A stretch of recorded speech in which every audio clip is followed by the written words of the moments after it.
Hello viewers, আসসালামু আলাইকুম। প্রথমেই বলে রাখি, এটা কোনো প্রমোশনাল ভিডিও নয়। অনলাইন থেকে আমি এটা অর্ডার করেছি। এটা মূলত একটা অ্যান্টি মসকিউটো জেল। এটি একটি চাইনিজ প্রোডাক্ট। এটি ব্যবহারের নিয়ম হলো, কৌটার ভেতরে 1 থেকে 2 চা চামচ পানি দিয়ে ভালো মতো ঝাঁকিয়ে কৌটাটি ঘরের এক কোণে রেখে দিতে হবে।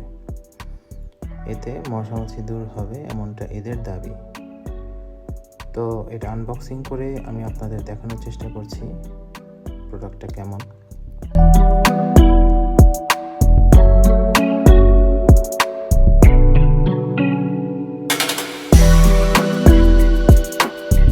নির্দেশনা অনুযায়ী 1 থেকে 2 চা চামচ পানি দিয়ে ভালো মতো ঝাঁকাতে হবে এবং ঘরের একটি কোণায় রেখে দিতে হবে।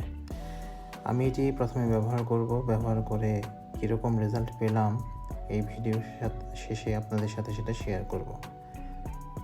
এতক্ষণ সাথে থাকার জন্য ধন্যবাদ।